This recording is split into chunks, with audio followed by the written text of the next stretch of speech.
We're back with Milberger's Gardening South Texas, live from Milberger's Landscaping and Nursery at 1604 in Bulverde Road. Come out to visit or call us at 210-308-8867. That's 210-308-8867. And now back to Milberger's Gardening South Texas on 930 AM The Answer. Welcome to the Easter edition of Milberger's Gardening South Texas. Now, Milberger's is closed today. I'm Milton Glueck, along with Dr. Calvin Finch, Mark Peterson, here to talk gardening with you on Easter Sunday. Like I said, the nursery's closed, wishing you and your family a very safe and happy holiday. But yeah, we got lots of good things to talk about. So sit back, relax, take some notes. It's like one of those free seminars at Milberger's, but you're in your own house. So that's nice. I was just admiring all the new equipment you got. You're off at your studio here. Oh, thank you. It's been a while I've been here. Yeah, it has been a while. And I think we were next door in that one, which is, so this is cool. It was night when we last time. I'm glad we're not. I was thinking to myself that we'll actually end this recording while the sun is still up. So that's a good thing. All right. You don't have to walk us to our car then. No, I know. You'll be okay. And I'm not going to give out the phone number, which I can honestly say. Well, you'll forget, Will. I know, I will, and I'll give out the phone number. It becomes habit after all these years. All righty. Well, listen, so we got different topics to talk about. Where do you guys want to start? Gosh, I don't know. Should we talk about, we haven't talked much about the Easter plants. Oh, cool. Let's go Easter plants. And one of the reasons is that I'm not real familiar with Easter plants, but I think Mark is a little. No, he was going to throw it on to me, and I'm like, yeah. Oh, okay. The best I can offer is I thought about it this week. Yeah. So hold on one second. That's the horn for the bus that he just threw you under. No, they're rolling backwards too. Oh, beep. Beep. Beep. I gotcha. Yeah. Okay. But yes, so what are some Easter plants? And we can just talk about what we know. Easter lilies? The classic is Easter lilies. Yeah. And they are grown much like our own lilies or our own bulb plants that we have. But are they mostly in containers? They are in containers. I mean, originally, like most bulbs, originally in the Middle East, particularly in the Anatolia area, i.e. Turkey. So there's a lot of things that came that way. Are all of them white, or is there a lot of variation? As far as I know, white was always the desired. There may be some variation, as I think, maybe some pink-throated ones. But I think white was always the desired color because of Easter. Oh, that makes sense. Yeah. And but we don't. They're not something we can transplant into the landscape and have it grow there. We can, much like your what is the Christmas cactus? The Christmas cactus? No, the other one that you poinsettia? tried. Yeah, poinsettia. Oh, okay. So I think it would be like that. So a sheltered place. I think from shade. I think the shade would be the critical issue, at least afternoon shade. You want shade? Yeah. Okay. And I take it they are not deer-proof. Oh. Would you pass up a nice white lily flower like that? Yeah, and they're kind of light colored. They look like they're pretty tasty. Yeah, they do on that. So, yeah, you could grow them. I know they would. You would give them after church. You say you'd purchase some for your relatives or a memorial, and then you take them home. Right. Where would you take them home?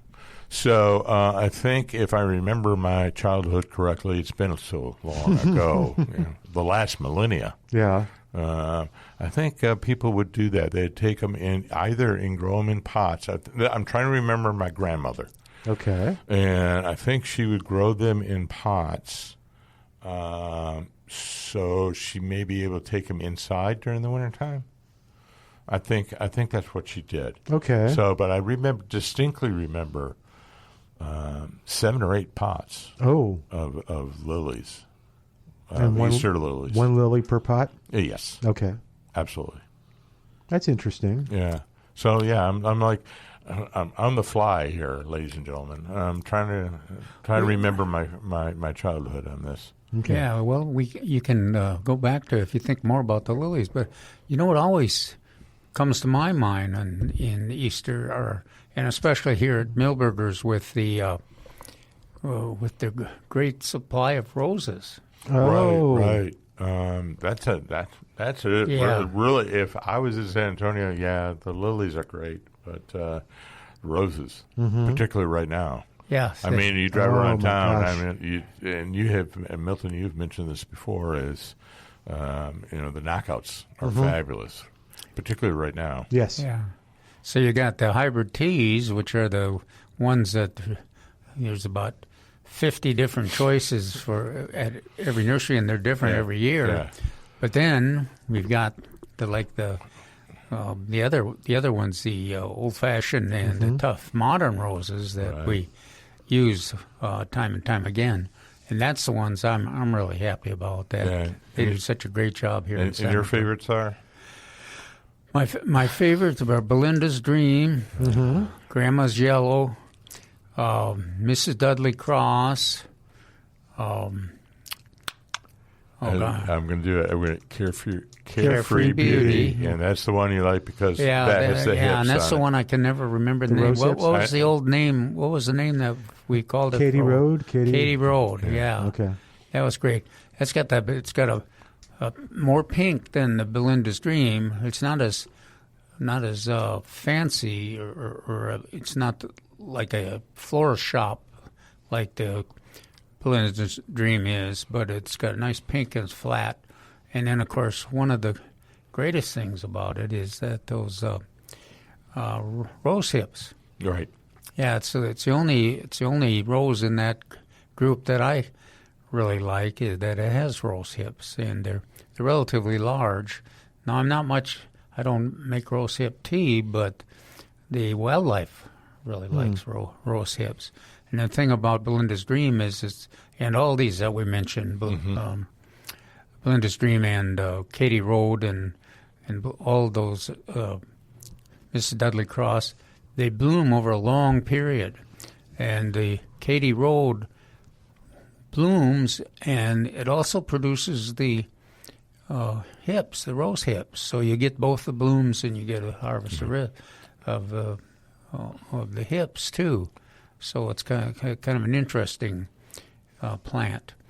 Then what is that? The one with the one mark that we always talk about is in the old lands in parking lots and the large one that Trace loves. No, that one's that one's a good one too. Yeah. That's it's the thing, the one that we talk about that you and I like. It's got the thorns, but not savage thorns, and it kind of has a nice role of directing traffic. And it's got little red blooms, but cover the plant. Yeah, the foliage is. Oh gosh! Well, it's Martha Gonzalez. Yeah, that's it. Yeah. That's it. I'm just waiting for him to finish. Okay. But yeah, I like that because it has that crimson flower, so it's a little darker, and I really like that. And it's like all of those roses we've talked about, those tough modern roses or the old-fashioned roses in that category. It's real drought tolerant. You don't really have to prune it. Mm-mm. You can prune if it gets too big, but another good thing is that it's a relatively disciplined grower. All of them are pretty much the same size, 7 feet tall and or 6 feet tall and 6 feet or 7 feet in diameter. Yep. And they fit all together really well. And I favor pinks. Pink flowers. Oh, is that right? So, and those are all the ones that Calvin mentioned. Plus, I put Old Blush on that as well. Okay. On that, and I'm still trying to. I'm stalling because the Trace one, which is that. Well, it's on the tip of my tongue here. Multibluma. Mutabilis. That's where you go. Okay, thank you, Calvin. That is an exception because it is not in that. Restrained. 7 feet in diameter. I mean, that grows about, I've seen it 12 feet Yeah, was 12 that, feet and 8 feet wide and 12, well, is that the 10 one feet tall. that climbs up the trees? No. Oh, okay. No, it's a self-contained. It's the one that makes it really fits into a one, if you like, a real orderly landscape, even because it's compact. It's large as it is, but you can have it as a cover for wildlife in all the blooms. That's another one that bloomed for 8 months on most summers. And then the colors, the roses, the flowers change colors, like 4 different colors in the course of it. It's very period. forgiving on the pruning. Oh, is that right? So if you make a mistake and prune a little too heavy, or you have someone like a spouse Who prune yeah. it heavily, not a problem. That's kind of cool. Or if you have a coworker horticulturist that when we're doing TV and he goes crazy. So yes, he kept trimming it because they kept having to take shot again. Yes. So poor Calvin is watching this. My beloved rose trimmed chopped down to nothing. Yeah. Has it come back yet, or is it still in trauma? No, it's passed away. Oh. But that was not Mutabilis either, though. But that was one of I think my, that was the Belinda's Dream. Yeah, that's one of my Belinda's Dreams. Yeah. And you were growing Belinda's Dream. We had to. One of them died recently or last year, and we now replaced it with another one. Last year it was beautiful. This year it was just tough. I guess we didn't water it enough or something. But I think you're right. But I'm going to tell you my theory was we did fertilizer around it, the 1959, but then it rained a lot. You know, we had that big rain and stuff for a few days, and all this new growth came on. Now, no blooms yet, but yeah, we're waiting for it to kind of. Oh, really? Do you have blooms on yours now? Oh, yeah. Okay. I bought, I prepared a whole new bed and bought all those plants when Milkers got in that shipment. I just couldn't resist. They look so good. And they're all blooming. It's kind of a lucky. Mine are kind of compromising between new growth and blooms. You know, they're relatively small, only 2.5 feet in diameter and height as new plants. Oh, that's kind of. But they're loaded with blooms, and then they're putting some new foliage on too. So maybe by doing the fertilizer, I encourage the new growth rather than the blooms. Yeah, that's a possibility. The other thing is the timing of all this. The weather has been strange. Oh, we gosh, yeah. We call it a roller coaster, and it has been up and down, up and down. So it's really strange. Yeah. So So and especially those roses. Well, roses in general, you don't want to over fertilize them.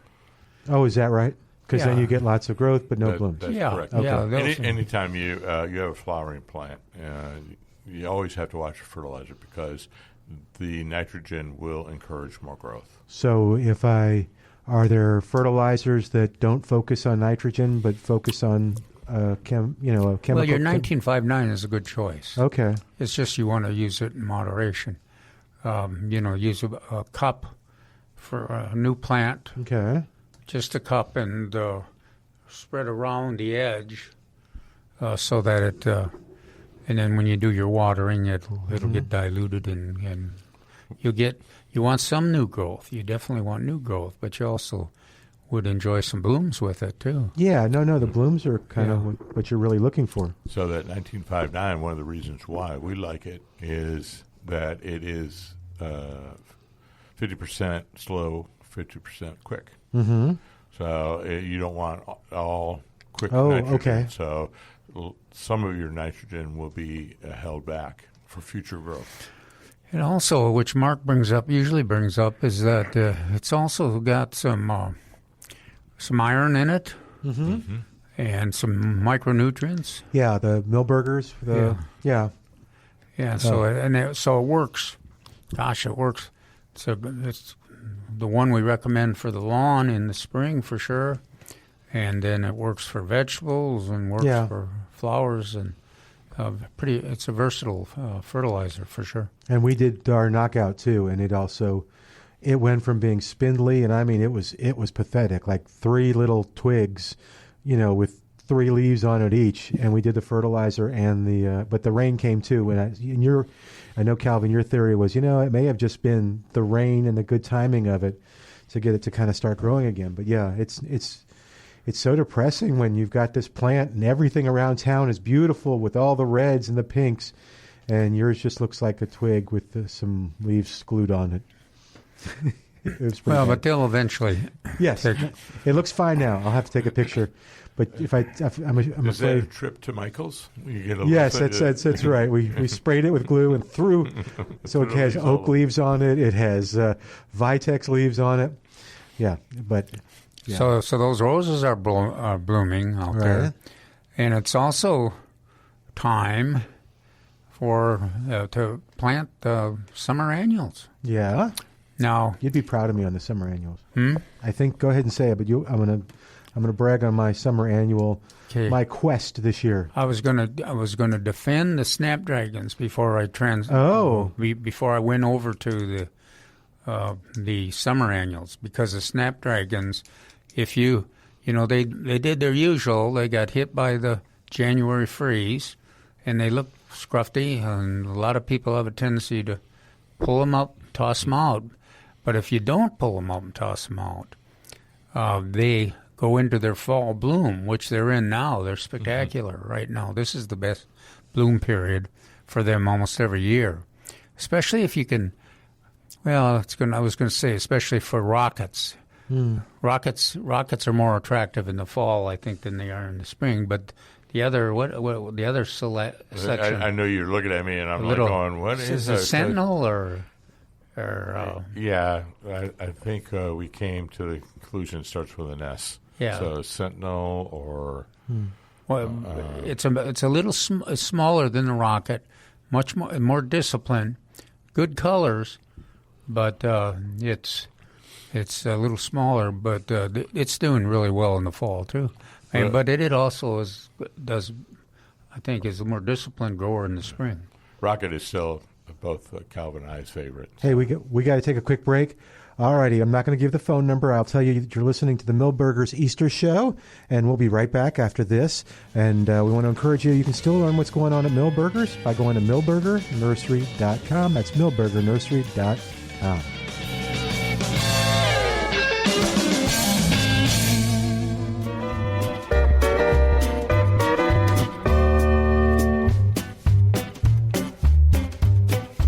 And welcome back to Milberger's Gardening South Texas on 9:30 a.m. The Answer.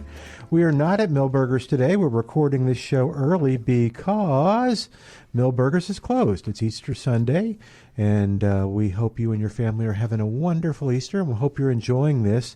We're just going to give you some topics. We were talking a moment ago, of course, Dr. Calvin Finch, Mark Peterson, myself, Milton. Trace will not be joining us. I'm pretty sure, unless Trace wants to drive over here real quick.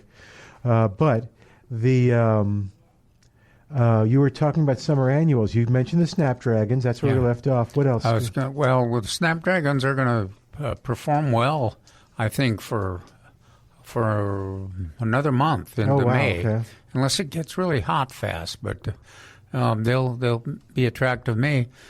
But then the choices are the summer annuals, and of course. My favorite of the summer annuals, and especially in the cut flower garden, are the zinnias. Yeah. They are just, in fact, transplants, the nurseries have wonderful transplants. The neat thing about transplants, Mark, my column this Saturday is about butterflies, and the thing about the Dreamland zinnias at Milberger's, they're in bloom already, so you could instantly have some nectar sources. Oh, that's true. And zinnias are one of the all-star nectar sources.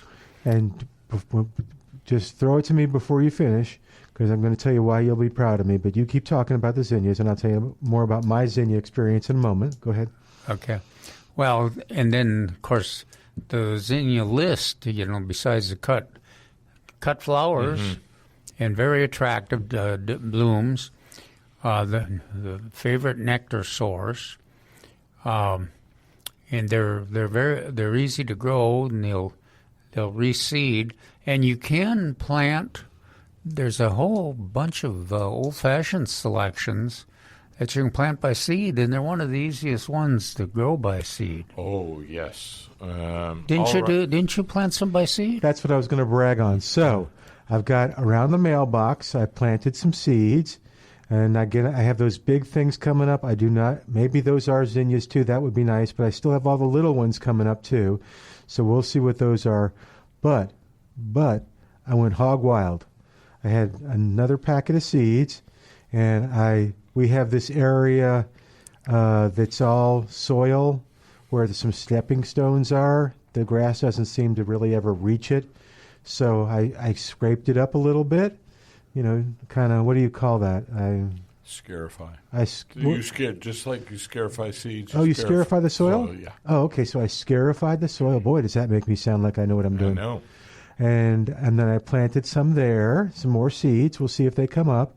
And then there's a little division, I'm not sure what to call it, but a gap that between the porch and the walkway. Okay, that's like maybe an inch wide and maybe about 2 inches deep, that has soil in it about 1 inch. Okay. So I said, okay. So every 3 or 4 inches, I put a zinnia seed. So we're going to see if the zinnias will come up in that too. You didn't plant them too deep, did you? I hope not. I put them in, pushed them them a second. Yeah. Because they'll come up. They should come up if they got enough moisture. Yeah, that's the key. They come up in a week. Yeah, come in a week. The other ones that like the Dreamland, the ones we're talking about, they will drop seed, even though that's a hybrid, and those seeds will germinate later in the season, and the parents of those hybrids will come in all different sizes and different colors. But the Dreamland blooms are very hard to beat right now because they're so compact and the colors are so intense. But the parent materials are a favorite or even more of a favorite of the nectar of the pollinators. Okay. Yeah, they do. Those the parents have a more potent nectar source. Then Mark's got a favorite zinnia. Do you? Yeah, that's featured at Milberger's every year. Profusion.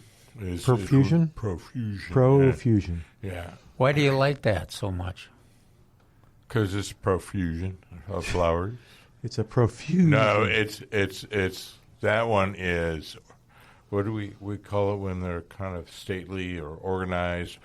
Restrained. Oh, okay. They're restrained. Yeah, they're disciplined. Discipline. That's a good. Discipline is the word. Ding, ding, ding, ding, ding, ding. Yes. And they do well in small containers and in the hottest. Of course, zinnias do real well in the heat and full sun. Anyway, but these profusion are even more tolerant. Last over a long season. Good colors, very intense colors. There's even a native one that Trace and I have been looking for a long time. He can't find the seed for it, but it's one of the parents for profusion. It's called Linearis. Linearis. LINNERAI. Or RIS, I think. Linearis. Now, in past years, he's been able to find some transplants of that. I bet before the season's up, he'll find some. Yeah. It's a kind of a what gold, color? tawny gold color. Now, those your profusion this year are even they look like a real dense, almost a dense sunflower. And wow. They've got like that shiny gold, and then it's kind of even a red kind of look through them. They're pretty spectacular. If somebody's looking for a different look, and that's perfectly capable of taking full sun, you probably want to stop over there at Milberger's and take a look at those. They were on sale last time I checked. What's that? The zinnias? Yeah. Oh yeah. Yeah, 6 for $10. Yeah, something like that. Yeah. Yeah. And so that's another one of the nectar sources for. And now, what about the? Yeah, I was going to say. Well, we talked about sun. What about shade? Yeah, thank you. Let's go with shade. Well, of course. I'm looking over at Kelvin. I've got two favorite shade plants. One of them. Yeah. Which one should we start with, Milton? You want to start with the begonias? Oh, okay. I assumed you were going to start with the pentas. There's two, so we could start with pentas. Okay. Yeah, we can start with the other one. So we start with pentas? Want to start with pentas or begonias? Pentas are a good one to start with because they've started to bloom now already. These pentas are kind of weird. Because we talk about them as being a shade plant, but they do great. In fact, they do better when they get a blast of sun, even when it's like 2 hours or even 3 hours of an afternoon sun, and then the shade the rest of the time, or in the morning. I've got them growing on both sides of the house. So in the east side. They get the morning blast of the sun, and then the house shades them. Then on the other side of the house, they get a little blast of afternoon sun, and then the oak trees shade them. But and that's another really disciplined growing plant. Yeah. So it goes in a bed and in a pot. Yeah. Okay, so I have a question about that because you've made me think. So we have an area. I'll have to take a picture of it. Right now, there's nothing in it but old leaves. All the leaves gather there, and it's a fence, and it's with the fence. There's a little sidewalk, and then there's the house. Okay, and the cats love the fence, and they climb all over it and all that. But I was thinking I should put some zinnias there, but I wasn't sure it was going to get enough sun. But your pentas may be perfect for that. Yeah. Yeah, I think as long as they get a dose. Now they don't. I haven't found them to work very well when it's just a pure shade. No. It's got some sun. Yeah, the sun comes over it. Yeah. Okay, so a good that's what it takes, a good blast. And then they got some really intense colors. The red is unbelievable, white, and several pinks and violets. I was going to say pinks. It's the other one I can remember. All right. So from an advice standpoint, should I get a red, white, and violet, or should I get a red and a red and a red and a red and a red? Isn't there a blue one? Is there a blue penta? Or is it the violet? It's a violet, but it's not bluish, at least, unless I'm not familiar with it. The red really looks wonderful by itself. Red and pink, like if you have a long rock bed, flower bed, and it's just enough room for one plant every 18 inches or every 12 inches. And then if you alternate between red and pink or red and white, red and white it's really a knockout. Good. Yeah, it really looks good. And how far should you put them apart? Well, I think you really get the full advantage if you can put them a foot. A foot? They'll do all right at 18 inches, but it's kind of neat if you can have them touching when they're mature. A month from now or 6 weeks from now. Yeah, not now. No. No. Okay. So, they have to mature, so you want They're in Yeah, so you want to get 4 inch. Yeah, you got to think. Well, they're going to get so tall, and maybe 75% of that. So I would go 12 inches. Okay. Did we mention that they're another one of the all-star pollinator plants? Yeah, for a shade lover, that's even more amazing that they attract the hummingbirds and they attract the butterflies, including the monarchs, and then the bees also there. So that's one of the shade lovers. Another one is that Milton and my I was going to say I had a lot of experience in them, but you need to get one. I need to go to the shop and maybe pick up get a whopper begonia. Is that where you were going to go? No, but I'm getting suspicious of Trace because every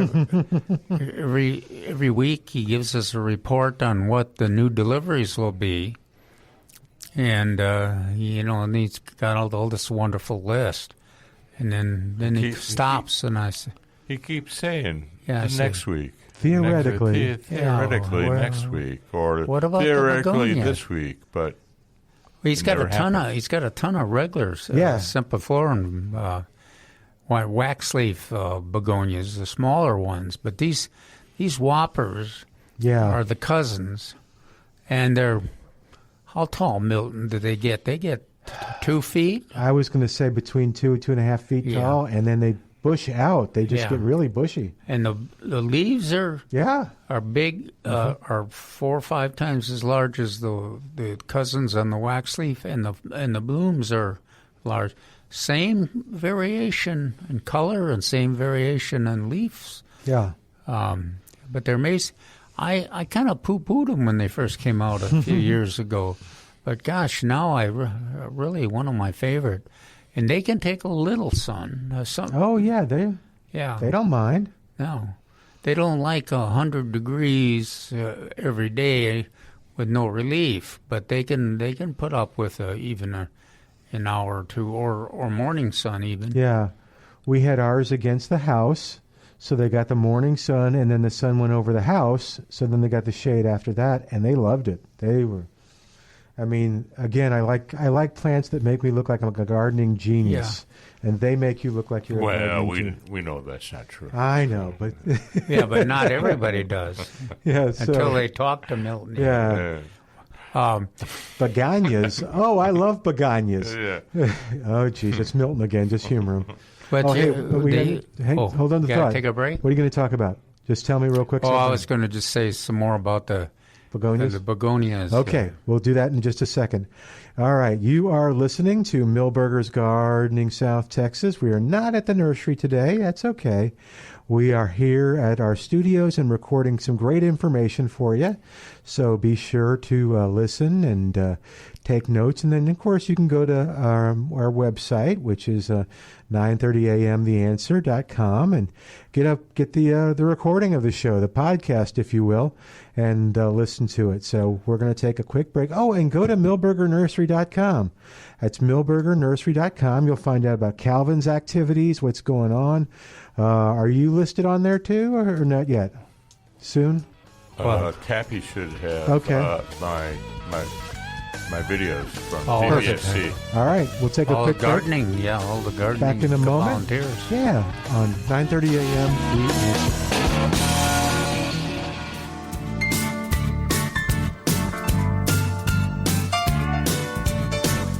And welcome back to Milberger's Gardening South Texas on 9:30 a.m. The Answer. Milton Glueck, Mark Peterson, Dr. Calvin Finch, and we're just sharing some information for you. Milberger's is closed today, but we want to wish you and your family a very safe and happy holiday. We've got lots of stuff coming up in May, so be sure to go to milbergernursery.com to learn all about it. But we were talking about begonias. That's right. One thing that they look like they're frail. They're waxy leaves. Yeah.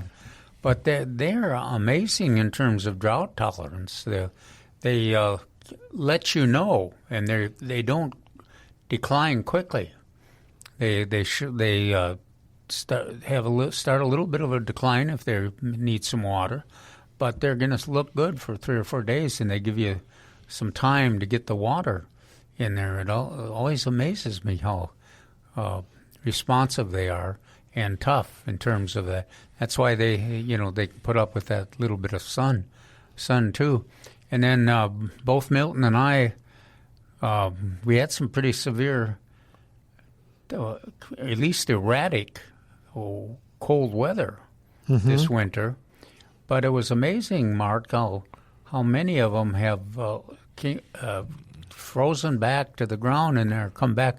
I just counted mine. 9 out of 25 have resprouted again already. Already? Wow. Didn't you have a physical breakage of one of them?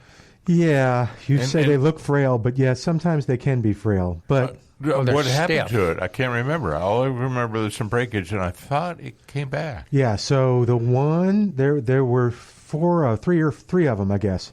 Maybe it was 4. It doesn't matter.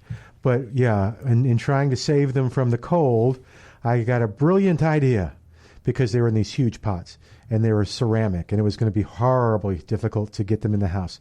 So I said, what should I do? I'm going to put them in different containers and I'll bring those containers in the house. Yeah. So you physically removed them from the pots? Yes. Okay. Not very well. All right. And so the last one, I was really proud of how I did, and I'm carrying it to the backyard. And it goes whoop, it hits the ground and just breaks into a gazillion pieces. Because yes, they are kind of fragile, but they're stiff. I mean, they're stiff. They're not That's a good flexible. word. That's a good word. Yeah. So, but everyone but one has come back, withstood the cold. Didn't seem to matter that it had breakage on it. One is suffering, but I'll take a picture of it because I'm sure it's going to come back, and it'll be a testament to the hardiness of the begonias. The whopper begonias. But yes, I did try. Mm-hmm. But Laura took the other 3 out of the containers and gently planted them in the yard. Yeah. And so they're up against that same fence, but there's no house on the other side, so they get sun pretty much throughout the day. Because I talked about those 9 out of 25. They are easy. The resprouting are easy to transplant. Of course, there's not all that top foliage, those stiff foliage like we had before the winter started. Right. But there's some root, and then there's a few leaves, and then you put them if you want to move them from a different container, and they just you just respond, and they'll grow there, and then a few weeks they'll be just showing off just as much as the ones we'll get from the nursery. Yeah, it really they again make you look like you just cannot do any wrong gardening wise. They're very forgiving. But yeah, and the red. Were there other colors besides red? Was there a white and a pink? I can't remember. Well, red. Yeah, there's a red, white, and a pink. Okay. And then the foliage is, there's a dark, really shiny green, and kind of in between. On those. Now we kind of short suit the small wax leaves because they're just as good, except they're not. When they're smaller like that, they don't make as big of an impression. Yeah, and they want more shade, right? They don't need. If you get them settled in a container with a couple hours of sun before it gets too hot, they'll tolerate it. Okay, so it really is the length of time prior to the summer coming. Yeah, but I think you're right. I would guess that if there was a test that we would that our whoppers would have more shade, more sun tolerance than the smaller ones. But I'm not absolutely sure though. Now, if you're at Milberger's, if you wanted to find the begonias, then you'd go in that shaded area right near the entrance. Or there's a million of them there too. There's a million of them, and that's a good tip because Milberger's is going to put the plants where they want to be. Yeah. So if they're in the shade, that's probably a shade plant. And there's some other of the shade plants there. We talk about coleus and impatiens, and those are all nice shade plants for San Antonio for the warm season. What about vinca? Well, I was going to get to that one. Mark, we push it. Mark likes to wait on the vinca. Yeah. Okay. So, but we have some in the nursery, and they're looking pretty good. But I like to wait about May 1st. Nope. And you want to explain why? Because I think they like the heat a lot better, and they do much better in the heat. I think he just won't accept the fact that Cora no longer is affected by the aerial phytophthora. Yeah. So here's how I remember it. If you put them in too soon, they get the rains. If they get the rains over the top, they get the aerial phytophthora. Did I say that right? Yeah. And so that's why you wait until June or May when it stops raining. Please don't stop raining. Yeah. So, but the Cora series is resistant against that. So that's why I say May. Okay. Because that's the month where we have the most amount of rainfall. Oh, good. Historically. Theoretically. Yes, theoretically. But it's amazing that Cora has got that resistance. But I also think they have the colors are much better than the old vinca. I think Calvin is right on that one. And speaking of colors, I was thinking about this during the break. Is the red and the white? I mean, the white is pure white, and the red is really red. So outstanding, a mixture of those. We used to have to put up with mostly violets and some pinks, but that red and whites. There's even some bicolors, but they're pretty responsive. I planted some about 2 weeks ago, and they're doing fine. They have not responded as well as the zinnias have to being transplanted, but I haven't seen any decline on them. So hopefully, I think there are a lot of other gardeners that have had good luck too, because Milberger's has been selling a few of them. No. And Trace has always told us, or at least to me, that's one of the most requested plants. Really? And he also, well, he'll say that I can't get them, and that's true.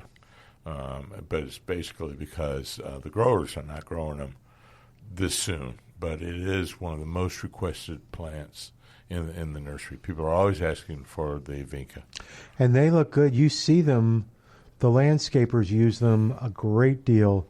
They use begonias a great deal, the little ones that we were talking about, and they use vincas a lot. You'll see, like in front of this building, you'll see a bed with vinca, and then another row of vinca, and they look gorgeous. They just really look great. Well, do you remember what the other characteristic they have that is just leads the whole pack?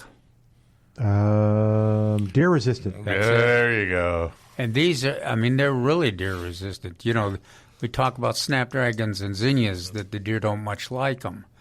But if there's deer in the vicinity of zinnia patch or snapdragon patch, if they don't get eaten, they get stomped. They'll break. Vincas don't seem to.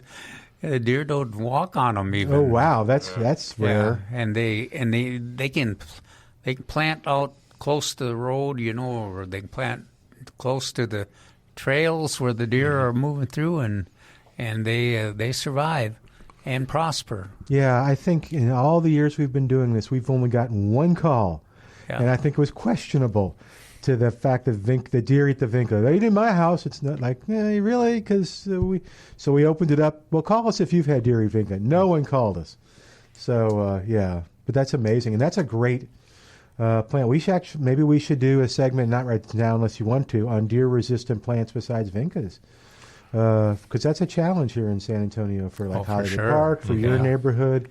For Oaks Ranch, Stone Oak. I've received a lot of phone calls and a lot of inquiries from that area. It says, what are deer-resistant plants? Well, a lot of people go, what are immune from deer? And I went, there's nothing immune from it. Yeah. And my famous saying, sticky, stinky, fuzzy, thorny. Oh, that's what they like? No, that's what they don't like. That's what they don't like. So choose plants like that. So there are lots of plants that have an odor. Mm-hmm. We like the copper the Tagetes, copper canyon daisy, and Mexican mint marigold. And they all have a bad taste, licorice taste. Yeah. Bad licorice is bad. Oh, well, you're from Michigan. I'm from Michigan and I'm Dutch. I got to have licorice. Yeah. What the hey? Yeah. So, but deer don't like it. But deer don't. Okay. What was that? In fact, there's a new plant that we had at Milberger's. Well, not new, but mint marigold. The Mexican marigold. The new Texas superstar, right? Yeah. Wow, I forgot all about that. Yeah. And that's another deer-proof plant. Yeah. And it blooms. I always thought of it blooming later in the fall. Mm-hmm. But that's a spectacular one to have. In my neighborhood, there's some slopes. Yeah. And they grow. You plant them up on the area, and they can put up with the dry weather. And then in the late fall, they bloom, and it's just a solid. And it's kind of the same. In terms of bloom impact, it's got the same impact as fall asters, except deer eat fall asters, and they don't eat the mint marigold. So, and I like salvias. Salvias have disease resistance, deer resistance. Oh, okay. The flowers, they'll eat the flowers sometimes, but rarely the foliage. So, and you can mix and match. In the shade, I always go with the tropical. You remember the scientific name better than I do. I have a salvia question. Coccinia. Yeah. Okay. But there's some of the blue ones that are pretty outstanding. Oh, wow. Yeah. I like the old-fashioned Mystic Spires, but there seems to be a new one on the market. Milton? Is it? Let's say it's not Mystic, it's Misty Salvia. Misty Salvia, that's right. Okay, but I have a question on we can talk about that, and I'll ask my question after the top of the hour. Okay. Okay, so let's talk about Misty Salvia. Salvia, yeah. One of the parents is Mystic Spires, which was one of the most popular blue flavored, yes, blue-colored, right, blue-flowered salvias in the last couple of years. And this one came out. It's supposed to be a more compact version. Boy, it sure looked like it. It was unbelievable. One of the parents of the Mystic Spires is Indigo Spires, and that can get like 5 feet, 6 feet tall. We would fill up this whole room that we're in here now. And so, and then the other parent is Mealy Blue Sage. And for years, we liked Victoria or Henry Duelberg. I always thought of the Victoria as being very disciplined. Yeah. So that was the reason they took one and the attributes of one. And the Indigo Spires had more, it was more of a royal blue, it was an intense blue. And so they kind of matched the two together on that. So they have Misty. Misty Spire, Misty Salvia. I almost did it again. I guess we won't impose this, but you've mentioned the salvias, especially in the fall, are a wonderful butterfly plant too. Yeah. And another one that is hard to think about Milberger's or where we do the radio because they're all in front of us in full bloom are the lantanas. Yes. They're another one. Another deer-resistant plant, but also a butterfly magnet. Yeah. And particularly in the summertime. All right. You ready to take another break? Yes. All right. We're going to give you a break, and then I'm going to ask you my salvia question after we get through with the. We also have to remind everybody there's one more butterfly class too. Oh yeah. We'll do that. All right, we're going to take a quick break, get you caught up with the news, and then you're listening to the Easter version of the show. Milberger's is closed today, but we poor Mark. But yes, we want you to enjoy the show. We're back with Milberger's Gardening South Texas, live from Milberger's Landscaping and Nursery at 1604 in Bulverde Road. Come out to visit or call us at 210-308-8867. That's 210-308-8867. And now back to Milberger's Gardening South Texas on 930 AM The Answer. Welcome back to Milberger's Gardening South Texas on 9:30 a.m. The Answer. Milton Glueck with Mark Peterson, Dr. Calvin Finch, and we're actually recording this early so that because we're going to be off on Easter too. So don't go to Milberger's today, but just to go to milbergernursery.com, find out what's on sale, and we're talking about a lot of great options. Okay, so I have a salvia question. Can I ask it real quick? Sure. Okay, so Laura, my lovely wife, found a beautiful. Maybe I shouldn't say, I'm going to make up a story. Hold on. A beautiful blue salvia, and I bet it was what you're talking about. It's kind of this blue, but a little darker that we're looking at. So there was a Russian blue salvia. Oh, maybe that's what. Yeah. Okay. Well, okay. So Go on with the story. So she snipped it with her fingers under the blossoms and was wondering if with just the leaves she could plant that and it might come back, but I don't know. Is that enough to plant, or so it's already planted, or yeah, snipped it? It was already planted. Oh, okay. No. She snipped it in the neighborhood. It was growing wild. Okay. How long has it been? Has it been in the ground, or no? It has not been in the ground yet. It's been sitting and drying. Because if you can get a little piece of root, dear.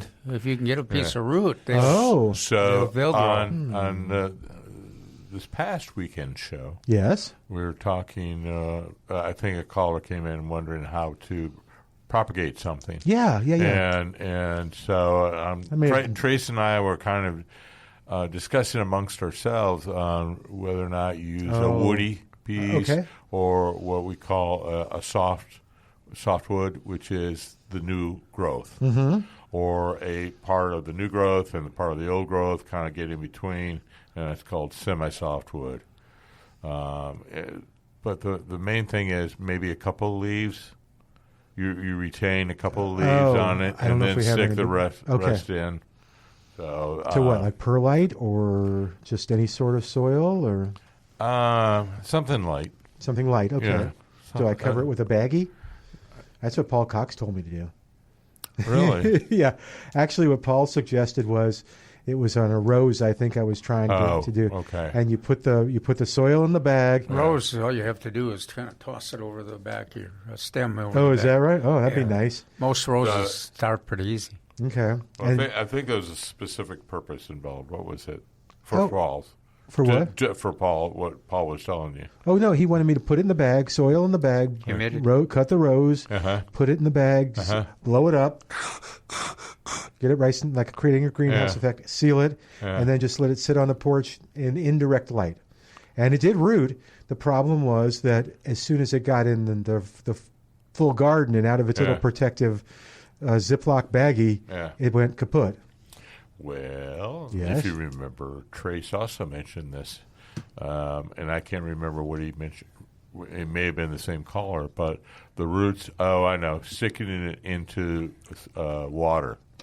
Oh, yeah. So you may get root development if it just sticks in the water, but those roots aren't the same roots that would grow in soil.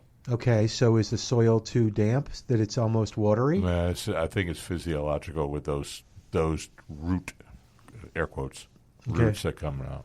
Okay, I'll have to keep trying because that's kind of fun. But yeah. Well, we can look it up. We'll look it up. We should do a show on your Go Gardening on that. Yeah. I looked down and I have Neil Sperry's book down here. Oh, would that cover it? I don't know. Okay, we'll have to look and see. Yeah. He covers a lot of things. But yes, we will have to. I'll have to see what we've got, and then if it hasn't been sitting in the sun too long, we'll have to do it. But the roots was interesting, so maybe if it's wild, we'll just dig up some root. I always think of salvia as being so aggressive and so spreading and putting new roots out. And so if you get a piece of that root, once it's established, you get a piece of that root, and then they're relatively easy to get a new plant started. All right, so I should just take that little root and put it in the ground where I want it, or should I put it in a pot and then... Either way. Okay. But the ground will work, too. This is the fun part of gardening. In fact, if you've got... One of the things we complain about are the salvias taken over. Right. So, is that right? Yeah. So if you plant them, like I have in these squares, raised bed squares with drip irrigation, it's kind of along with my peach trees. The next thing you know is they're nearly as tall as the peach trees, and they're is that right? Yeah, they're covering, and so they're moving everywhere and getting out of the. They're just too generous of conditions for them to. But they're so salvias are so tolerant of even of dry soil and. Cool. So and if you go to many of our area parks that we have, yes, and I frequently find the mealy blue sage out on a dirt track or barren soil or anything. So it is a native plant, and it tolerates drought conditions very well. Are you still walking at the different parks? Not as much as I used to. We need to do... My Saturdays and Sundays have been filled up recently. Oh, okay. So I have an idea, because I've walked Phil Hardberger. I've walked Walker Ranch. You were talking about that. I've walked both Phils. Phil 1 and 2. Yeah. Well, you have to take the bridge. Yeah, and then there's the Mission thing. There's the Mission.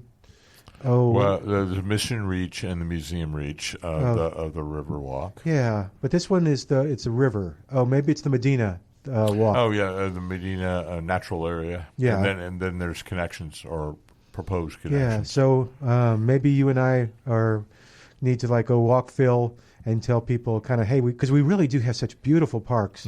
We're so blessed with that. Frederick Park, Eisenhower Park, Frederick. And the walkway, the greenway through Phil West and East is truly unique. It's one of the largest or widest, I always forget, pathway, nature greenway in the country. Is that right? Yeah. Wow.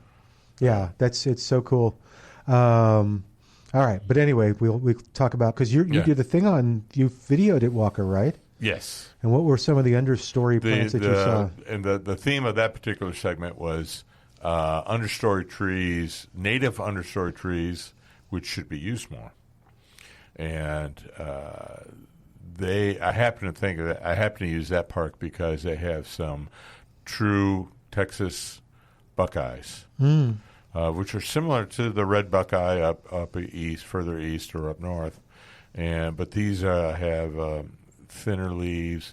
They're palmate leaves. They look like a palm, not palm, like your palm, not a palm. And they have red and orange and yellow flowers. They have all different varieties, and they had those there. They had the red and a yellow one. Which one is blooming now? So that's both of them, but they're on the way out.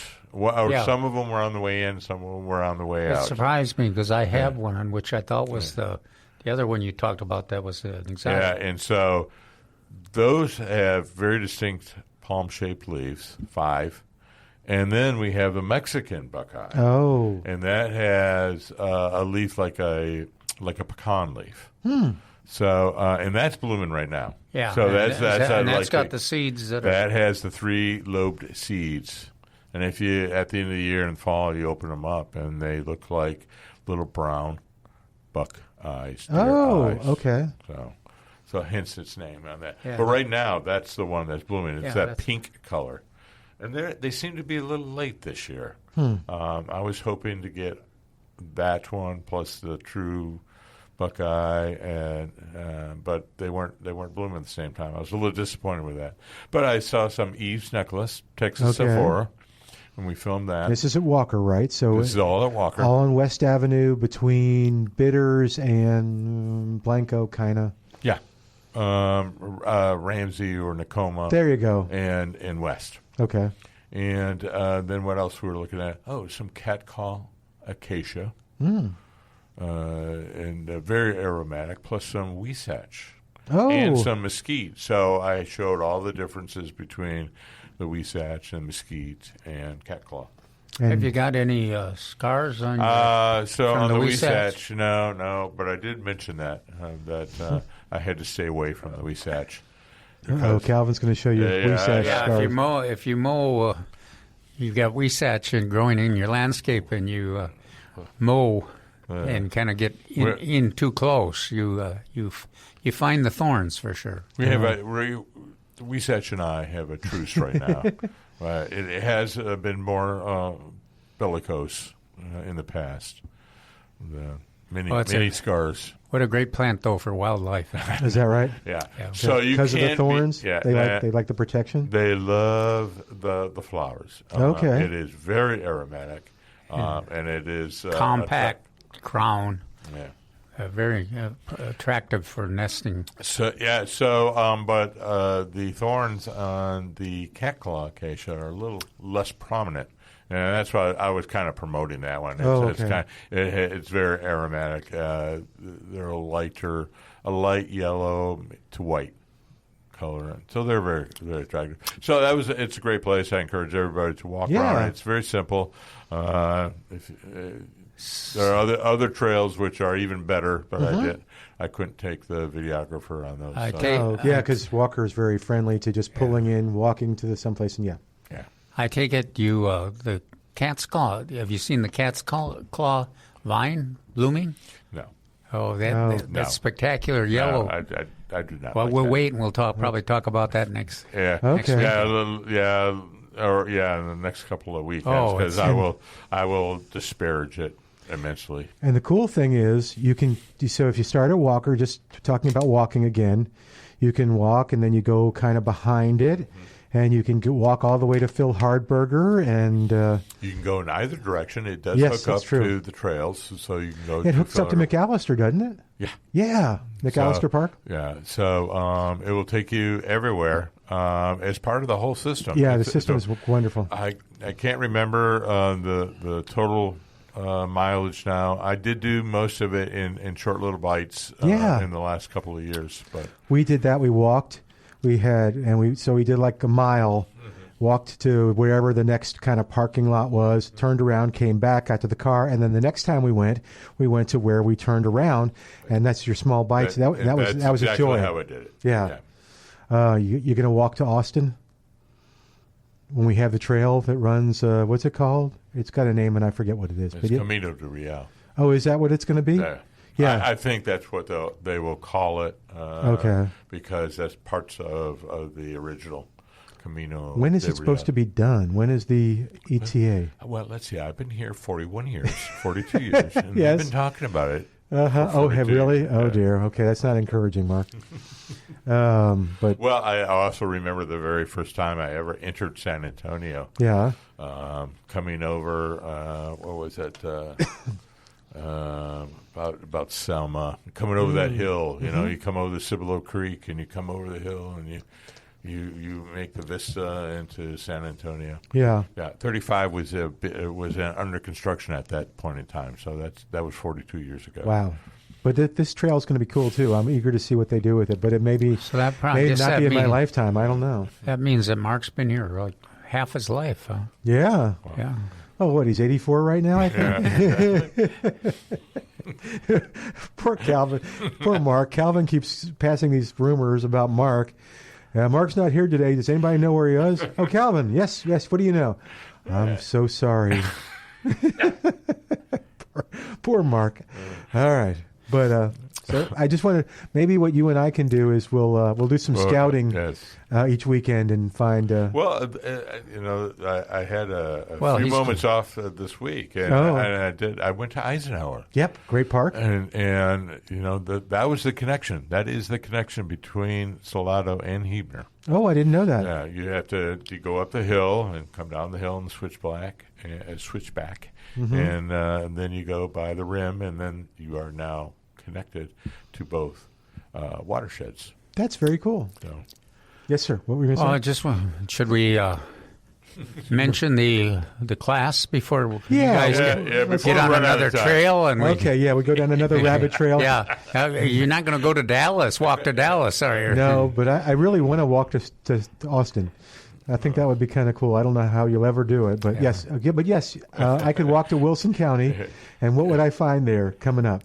Well, we've got our last monarch and milkweed class scheduled for May 8th, and it's at 6 p.m. That's an unusual time for us. Yeah. It's sponsored by the new Master Gardener chapter in Wilson County, which is pretty exciting. That is exciting. Yeah, we're glad to have them, and they're part of the team. Of course, we've worked for many years with the Wilson County News, and so they've been involved too. But the class will be, like I mentioned, on the 8th, and it'll be at 6 p.m. And if you want to attend and you agree to monitor the some seeded containers for their germination success and for the transplanting success, we'll give you two of those containers grown from the seeds from one of the 6 native milkweeds in our San Antonio, Wilson County, New Braunfels area. And then it'll contribute, we hope, to the success, the improvement of the breeding success of our monarch butterflies, our beloved monarch butterflies, which are moving into town. Okay. Now, the wind kind of discouraged them a little bit, but they should be here, and we've had some of our gardeners report that they've actually had monarch caterpillars hatched, and also a lot of the monarchs are taking advantage of our nectar sources, our mistflower and our zinnias and the pentas that we talk about. So anyhow, the class is going to be held at the address is 1103 4th Street. 1103 4th Street. And that's classroom 10. That's in that complex of the area where the courthouse and the library is. And that's on May 8th again. Now, if you want to register, call 573-286-8953. Cool. All righty. And I will, on Saturday, we'll make sure Al has that number, too. But we've got to take a quick break. It'll be in the newspapers, too. Oh, good. All right, we're going to take a break and come back in a moment. You are listening to our Easter edition of Milberger's Gardening, South Texas. And we're going to be right back in just a moment with Mark Peterson, Dr. Calvin Finch. I'm Milton Glueck. This is, of course, 9:30 a.m., The Answer.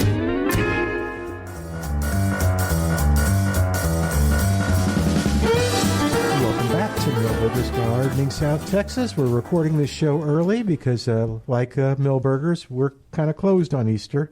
So we're enjoying Easter with family and friends. Hope you are too. I'm Milton Glueck, along with Dr. Calvin Finch, Mark Peterson, and we're going to talk trees. And Mark, what are your qualifications to talk about trees, Mister?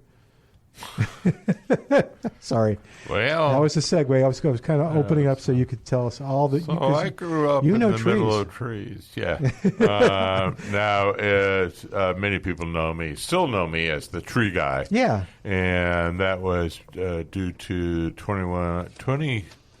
almost 23 years as the regional urban community forester. Okay. For this area, for the state of Texas, representative, Texas Forest Service. And then I spent 17 years with SAWS. Mm-hmm. So, wow, was it that long? Yeah. Wow, that's cool. So it's longer than I was there. Oh, well.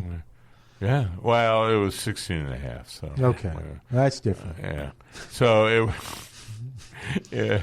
So they either know me as Tree Mark or Watermark. Okay. Yeah, so that's one of those two. But anyway, we're only going to focus on trees. So. Yeah, but getting back to the trees. Yes. Let's get back to the trees.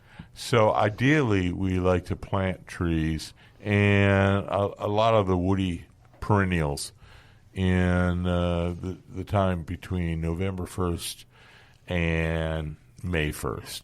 Okay, so we're coming to the end of the, quote, ideal time to plant. And the reason we like to do that in the wintertime is in the South, the roots do not stop growing. Albeit a little slower, they do not grow. So you have time then to get the plant established before the summer drought and heat comes. And so that's not to say you can't plant, because we have some wonderful container-grown plants nowadays. And of course, Milberger has a lot of those. But the ideal time to plant is coming to a close.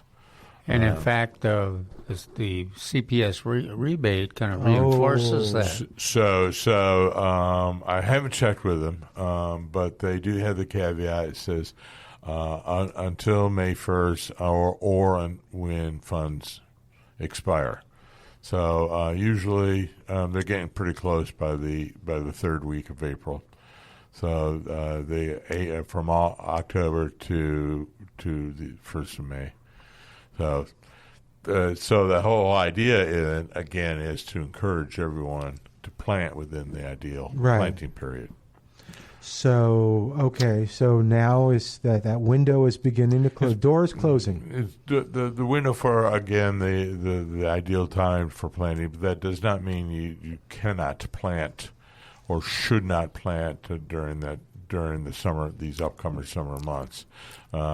We really say, don't plant or hold off when we get to July and August. Okay. But in the next 2 months, we can still go ahead and plant. And they survive too. Yeah.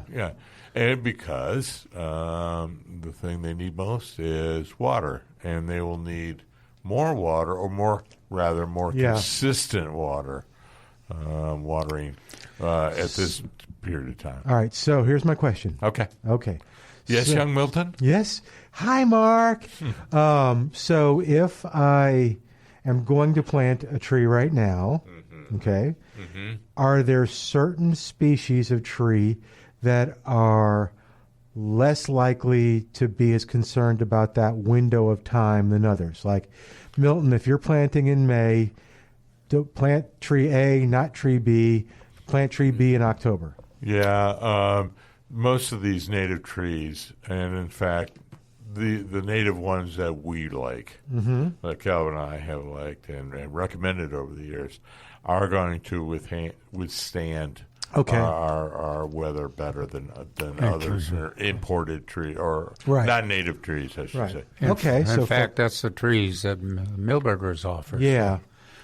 Yeah, and Mark's got some favorites, and I have some favorites, and there's lots of wonderful choices out there. So where do we start? Well, the premium tree is live oak. Okay. Now, there are a couple different forms of live oak or varieties, probably is the best way of saying it. There is one called the hybrid live oak, and that's actually not a true hybrid, but it's from the coast, from the Beaumont area. It's actually where the original ones were selected. And they're easy to identify. A forester can easily identify them. And if you know the tricks of the trade, you can pick them out.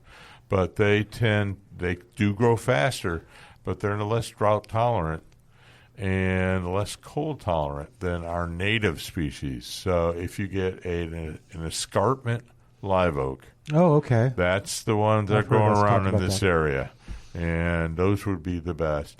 Another one is the Mexican live oak, also known as Monterey oak. That's an excellent one for this area. And another fast grower.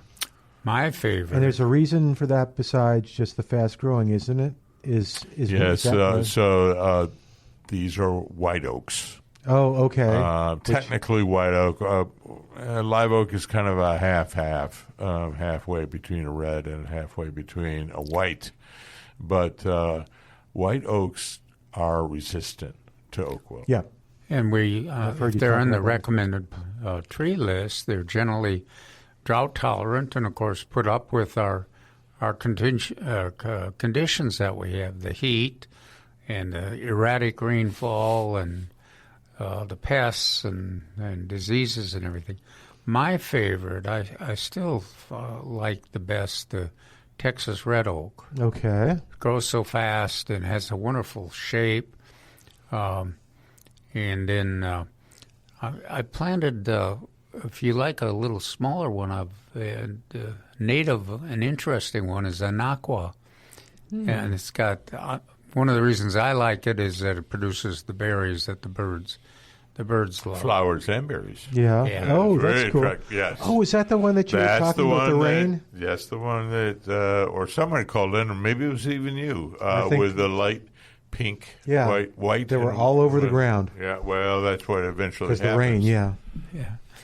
The fruit eventually is a problem. So if I going back to the oak for 1 second, cool? If I'm driving through Castle Hills, I may see oak trees that are huge and probably are really old. I think you identified one as a couple hundred years old. Which one of the oaks is that? That's the native. That's the native live oak. Okay. Well, there's a lot of neighborhoods. That's one of the wonderful things about San Antonio. A lot of neighborhoods that have those big, attractive live oaks. Yeah. Well, and we have to remind everybody that in terms of your property value, those are huge importance to your property value too. So that's one of the reasons why you want to plant the right trees, and then you want to take care of them and protect them. One of the things we learned in the past 120 years of urban forestry. How old are you? I was there at the beginning. I'm the one that named it forestry. Yep, by golly. Is diversity. Diversity breeds stability. Okay. So that's why Calvin and I often talk about other species other than live oak, or oaks in general. You know, there's one of my favorites is another oak, is chinkapin oak. Okay. But some of these smaller species are really great. As I mentioned before, I like the Eve's necklace or Texas Sephora. Texas mountain laurel's another great one. I like my mountain laurels. How about cedar elm? And then cedar elm is another great cedar elm is one. great. Yeah, because it looks like a tree. Yes. It looks like what kids draw as a tree, with the just straight up and then the bushy. Yeah. Sometimes it has narrow. Narrow forks, or branches, which are what we. How fast is it compared to the oaks? How fast is it grow? Great. Yeah, it is slightly slower. Okay. Well, the ones that we mention all the time as the quote fast-growing ones. I always have people come up to me with this wild look in their eyes, and I know, wait, don't tell me. You want a fast-growing tree, and invariably they do. Well, a lot of times fast-growing trees aren't the best trees in the world. And I know why. The reason is why. Yeah. They are weak-wooded. They don't tolerate our erratic weather, and they are subject to pests. Yep. So better. And they're short-lived. I don't know if I mentioned that. So you're recommending get a tree that grows longer, but it's going to be stronger, longer and stronger. Yeah. So these are the ones: the aforementioned Mexican live oak, Mexican sycamore is another excellent. That's one. amazing how fast that thing grows. Oh, really? Oh, yeah. And I'll show you that thing is. That is not a tree that's going to hide in your landscape. No. You have 20 trees, and you can pick that Mexican sycamore out very rapidly. Leaves. Big. They have white undersides. Oh, okay. So that when it blows, a lot of people go, "Oh, it's quaking aspen." No. It's Mexican sycamore. But that's the case. The bark. It's white. Oh, cool. White, maybe sometimes a light green, but eventually white. But yes, sir. Mexican sycamore is different than the American sycamore. Yeah. Oh, okay. One of the reasons why we like the Mexican sycamore is that very white hair underneath the leaves. It prevents pests from coming. Oh. And so if you have an American sycamore around August, all of a sudden you look and you go, oh, that's American sycamore, because the entire front lawn is now littered with big leaves, which are hard to dispose of. Mexican sycamore doesn't do that. One other one, real quick, is one that you like is Montezuma cypress. Yeah, I like my Montezuma cypress. I don't have one yet, but I need one. So, and then I recommend Texas red oak and cedar elm. They're slightly less fast growing, but they should be included. Okay, so lots of choices. Yeah. Very attractive. Yeah. Oh, I had a question, but it ran out of my head. Oh, okay. You ready? Yes. How do I deal with this? Because I can drive through 1604 and 281 and see pretty much the trees we're talking about, right? But then I'm going to get to Southton, and I'm going to see some trees that... You're going to go where? Southton? Is that right? Southton, yes. Yeah, or, King William. Southtown. Oh, Southtown? Yeah. Okay, whatever. And I'm going to see trees that I'm not going to see in Hollywood Park. That is true. But I just say to myself, it's all San Antonio, so this big old magnolia that they have, I bet it'll grow in my yard. Does that ever become a problem? For the radio listener, you can see the frown on my face. Imagine the frown on Mark's face, yes. Are you frowning at the comment or this situation? Those are downhill from the escarpment, and so that's all lovely alluvial soil over the thousands of years. And so those trees are dependent on nice, deep soil, i.e., southern magnolia. Yeah. Pecan. Like at San Pedro Park? Yeah. Wow. Or the big bolt cypress along San Pedro Springs. But I'm also thinking King William, big pecans in that area. They like very deep soil.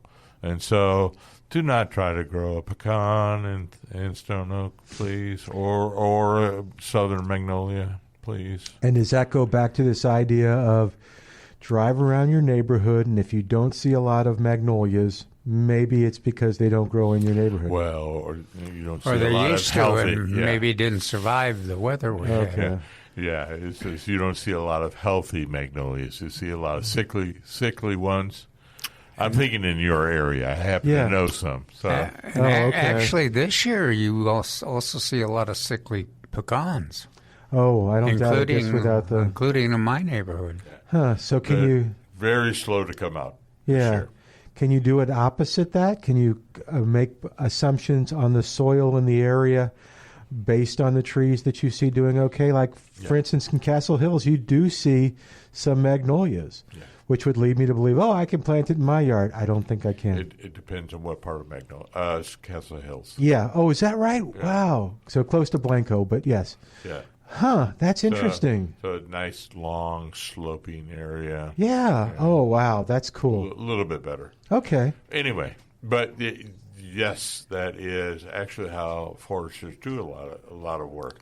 We look at the species as indicator species, and we know what type of trees would grow there without even having to dig soil pits, because we know what species would grow naturally. You foresters are so interesting. I know.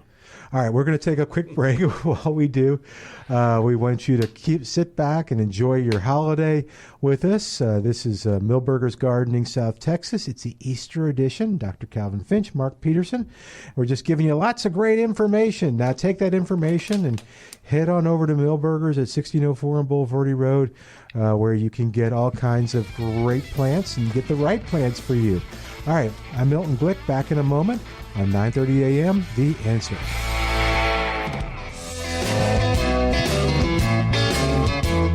And welcome back to the final segment of Milberger's Garden in South Texas.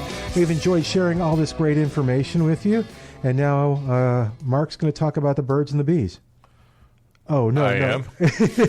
Well, you're going to talk about flowers that attract bees, butterflies. No, both Calvin and I have a handout here focusing on what plants to put in your yard for butterflies, birds, and bees. we've been giving monarch butterflies a lot of attention because it's such an interesting butterfly. It migrates every year. It's coming through right now from Mexico, and will go through San Antonio. Some of them will lay some eggs. A lot of them will just continue going north into Midwest and Canada, and then it'll be back in September and October. Going back down, and could be laying some eggs, or certainly needs nectar. We talk about the nectar plants all the time. Monarchs only lay their eggs on milkweeds. That's why in these classes we talked about, like the Wilson County class, we're trying to figure out the best native milkweeds to grow and the best techniques to grow them. But Mark, as you well know, why do monarchs only lay their eggs on milkweed? It's there's you have to ask them. They're pretty independent. I thought there was a chemical. That's what that's one of the primary things is that the predators, the milkweed has a chemistry that incorporated into the monarchs, into caterpillars, into the monarch butterflies, and most predators do not care to eat it. Yeah. So it's a very complex issue here, Milton. We could probably spend all day. Okay, I knew there was a reason, but that's true. That's probably why we have the 2-hour classes, isn't it? No, there we go. I heard it tastes like beets, so that's why. It's good for you. The butterflies are going, yeah, but it's good for you. Yeah. Everyone knows I hate beets. Yeah, so. Boy, does he hate beets. Yeah. Don't get him started. But it's as important as the monarchs are and as popular. We got a lot of butterflies in San Antonio. It's really a great place for butterflies. Mm-hmm. And that's why I wanted to mention some of my article yesterday was about all the other butterflies to consider. Of course, I didn't mention all of them, but I mentioned some of them. No, and I always get confused because there are so many, and a lot of them are specific to certain plants. Yeah, almost all of them do have a plant that may not as tight as the monarchs are with the milkweeds, but for instance, the queen butterfly, which is related to the monarch. The queen butterfly doesn't migrate, but the queen butterfly stays here all summer, and that's another one that lays its eggs on the milkweeds that are in the area. Is the queen? And they look a lot like them. Yeah, I was going to say kind of a false monarch. Yeah. And is the theory that that was a evolutionary thing because if predators aren't going to eat the monarchs because they're seemingly poisonous, they're not going to eat the queens, or am I just making this up? Well, no, that's discussed. There's not just the queens. Queens are one of them, but there's the soldiers, and there's 3 or 4 different butterflies that are in that league that have that characteristic. Some of them are closely related to the monarchs, like the queen, and they have the chemistry, but some of them are not. Like I believe the soldier looks like the monarch, but does not incorporate the chemicals in there. Another one that is really interesting is one of the butterflies that we have is Mark's favorite, the black swallowtail. Oh yeah, is which instead of milkweeds, it likes a series of herbs. Parsley. No, not sage. Parsley, dill, fennel. Okay. Rue. Rue.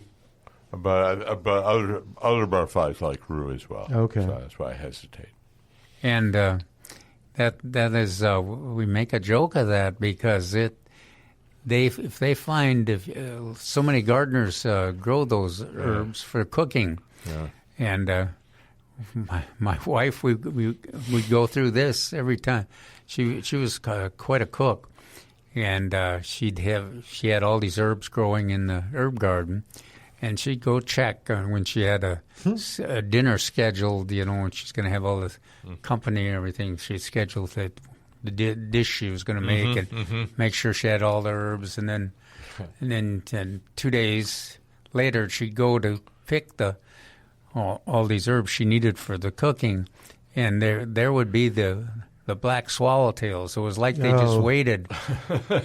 And they stripped everything. If you may have a 2-foot dill plant, and it will be 6 inches in a day. My first dill experience with butterflies. So we'd gone to the Herb Society herb market or whatever, and I had gotten a dill, and I was proud of it. It was doing really well. I mean, and I'm not the greatest gardener, so anytime a plant does well, it's true. People say it all the time. But yeah, and so I went outside one morning, and it was like, what happened to my dill? What happened? And so I had caterpillars all over it. So I took the leaves and I put them in an aquarium, and I put a top on it, and the caterpillars kept eating, and then with the chrysalis, and so that's where little Guillermo was born. Yeah. But sorry. Well, there's another one that the contrast, the giant swallowtail. Yeah. That's the one with the big yellow wings, and then it's got black patterns on it that are kind of perpendicular to its top of its wings.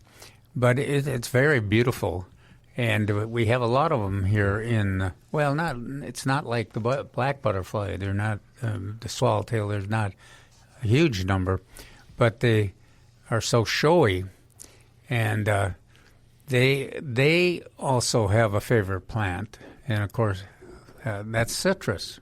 Oh, wow. So if you have a grapefruit plant or a satsuma, quite often, and every year, we get the calls, and the gardeners will say, "You're not going to believe this, but there's a caterpillar. I mean, there's a butterfly, a caterpillar, and it looks just like bird poop." Yep.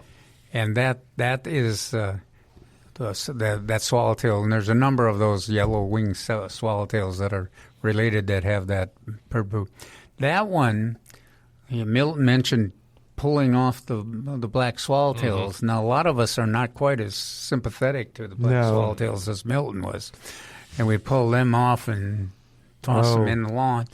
But the black swallowtail, the giant swallowtail, they generally only have 2 or 3 caterpillars on your tree. Oh. So I always try to talk the gardener that's called into, well, can't you just share the leaves with them, because they're so attractive, and it's so interesting to let them mature, and so most gardeners do that. But that's one of those, and that's a very unique butterfly. Was there a tiger, or is that the tiger? The tiger is It's an interesting one because it feeds or lays its eggs on a lot of variety of trees, native trees. Oh, how interesting! So a wide variety of them, and I sat down and looked at them all and went, "Whoa, there's like 10 to 20 different ones, not just hackberry." But hackberries included. Oh, how interesting! They're almost as beautiful as the giant, too. Oh, is that right? Yeah. Oh, yeah. We see them at Milberger's. Yeah, that's what I thought you'd pointed out. No, that's not that's a tiger or something like that. Yeah. What other butterflies have we missed? And then I just got a call from the Moth Council, and they went fair in equal time. Yeah. The another one that is real common that's attractive is the fritillary. Oh, that's right.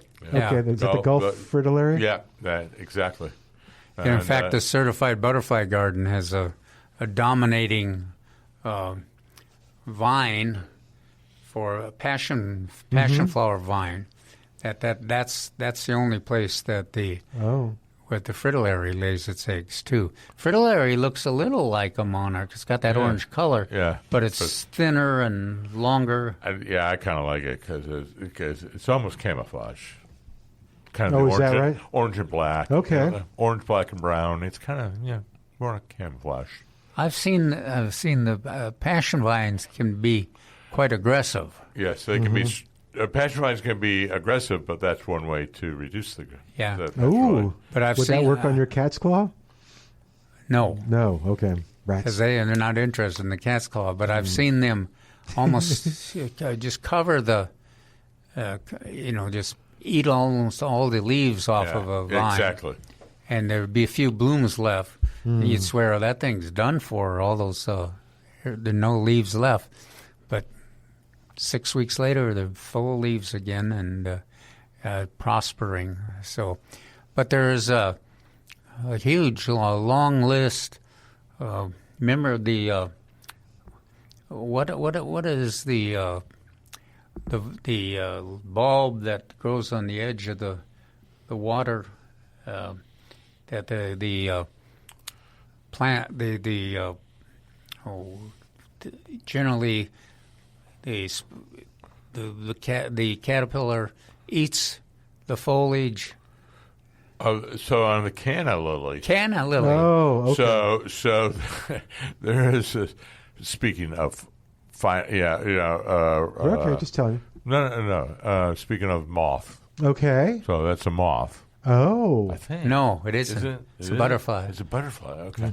That's another. I was going to say equal time, but anyway, so it eats its way through it, and then when the leaf unwraps, you see there's a hole on the entire leaf. It's where it kind of eats all the way down. Our new appreciation for butterflies has made it now so we don't call a negative term for the caterpillar anymore. Now it's some fancy term. Well, we did that with a mountain laurel too. Oh, is that right? So instead of the caterpillar that attacks the mountain, no, it's Genesta. Oh, Genesta. Okay. Yeah, the pretty one. Oh, okay. Genesta. But you brought up a good point too, Mark. That we're talking about the butterflies. There's a lot of them, but the moths. We kind of overlook the moths. There's about 3 times as many moths as there are butterflies. Yes, and when some of them are just as at least as attractive. Some of them, we've had some on the porch, and they're like, "Whoa, this thing is cool." The authors, the Sphinx one. Yeah, the authors that we interviewed earlier this year. Yeah, they make a big point. Wendy Williams, that was the one from Massachusetts, I think. She had a lot of description about moths, the differences between moths and butterflies, and how moths are larger. The population or number of species are much larger, but they just don't get the credit. No. That's right. Poor moths. I know, poor moths. It's not fair.